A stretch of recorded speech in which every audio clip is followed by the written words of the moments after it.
But now, the identity. The Indian Muslim, the younger generation, very clever. They're my people, very clever. And I'm talking about a headgear. They say Islam is not in the hat.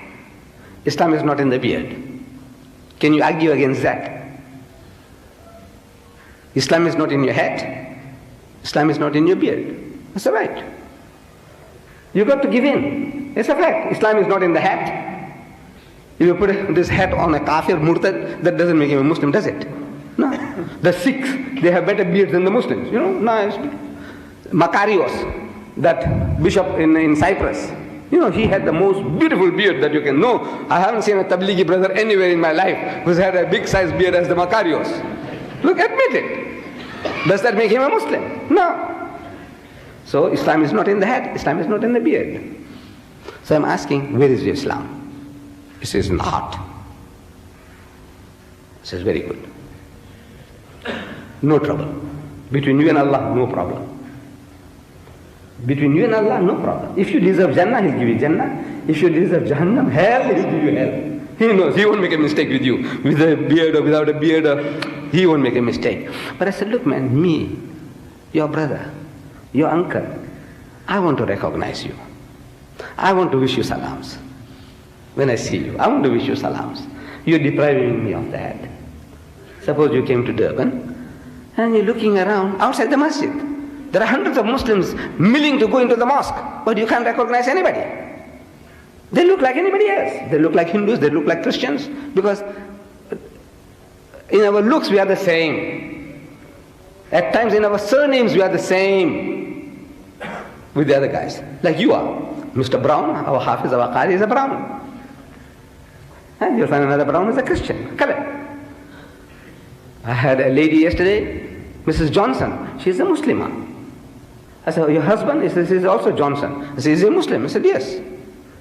Living on Johnson Road. Look, but now I have to ask, are you Muslim? Are you Muslim? Mr. Johnson came, Mr. Johnson, I don't know whether he's a Muslim, but if he's got something on, I know he's a Muslim. I want to know so I can wish you. If I wish you salams before you can wish me, I get more blessings. Between our Nabi Kareem Sallallahu Alaihi Wasallam and the Sahabas, there was a continuous competition.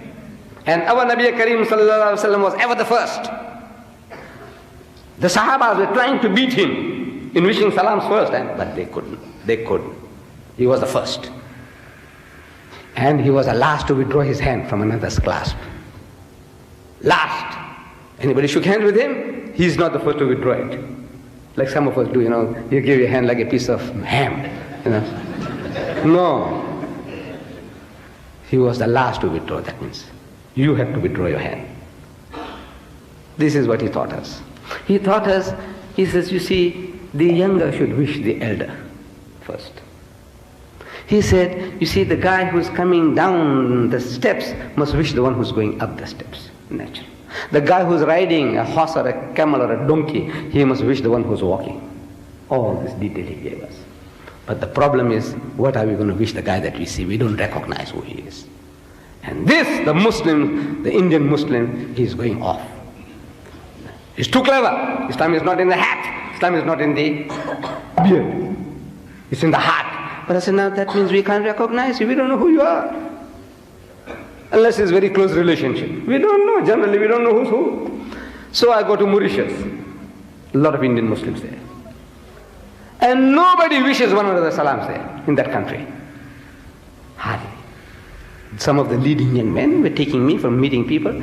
In the street, the leading guys of the societies, nobody's wishing salams. Nobody.